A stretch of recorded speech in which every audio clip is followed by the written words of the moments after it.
In the middle of the journey of our life, I came to myself in a dark wood where the straight way was lost. Ah, how hard a thing it is to tell what a wild and rough and stubborn wood this was, which in my thought renews the fear. So bitter is it that scarcely more is death. But to treat of the good that I there found, I will relate the other things that I discovered.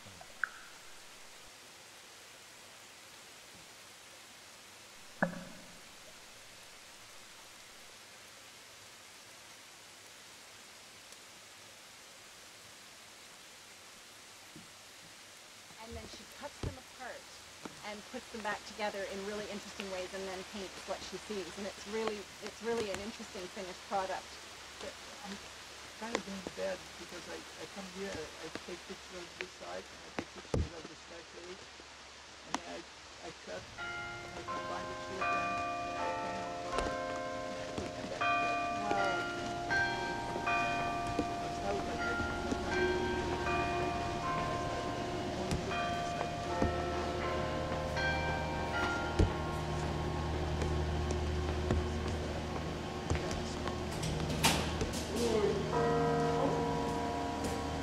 It was you talking about the areas that made you think of her, because she picked things up with her. I think she's trying a lot of things. So when she puts them back together, it's such a very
The river of blood draws nigh, in which boils every one who by violence injures others.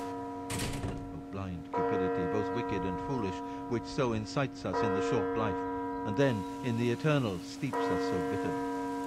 I saw a wide fosse bent arcwise, as embracing all the plain, according to what my guide had told me. And between it and the foot of the bank were centaurs, running one behind the other, armed with arrows, as they were wont on earth to go in hunting. Perceiving us descend, they all stood still, and from the band 3 came forth. What are you hoping to see?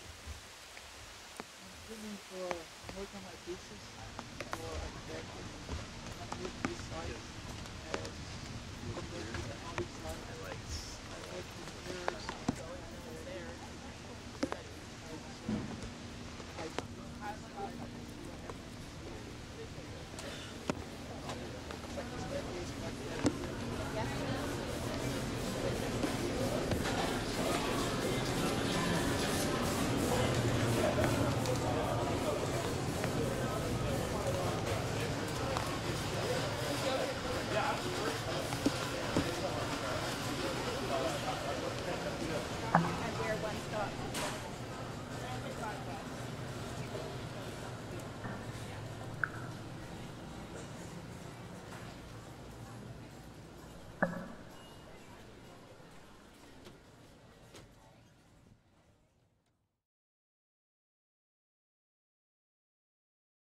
In that part of the youthful year, when the sun tempers his locks beneath Aquarius, and the nights already wane towards half the day, when the hoarfrost copies his white sister's image on the ground, but short while lasts the temper of his pen, the peasant, whose fodder fails, rises and looks and sees the fields all white, whereat he smites his thigh, goes back into the house, and to and fro laments like a poor wight who knows not what to do, then comes out again and recovers hope, observing how the world has changed its face in little time, and takes his staff and chases forth his lambs to feed.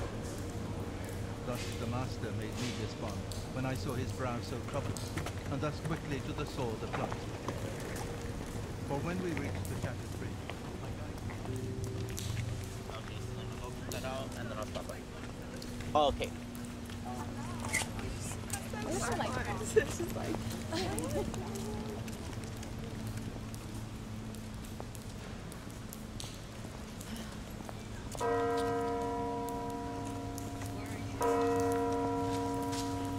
I just got nothing done. My plan was to read a chapter for hours, an hour.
Oh, how great a marvel seemed it to me when I saw 3 faces on his head, the one in front, and it was fiery red.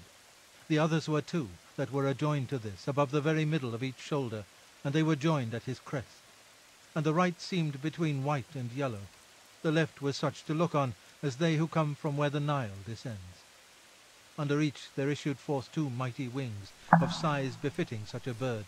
Sea sails I never saw so broad. No plumes had they, but were in form and texture like a bat's, and he was flapping them, so that 3 winds went forth from him. Thereby Cocytus all was frozen. With 6 eyes he wept, and down 3 chins gushed tears and bloody sweat.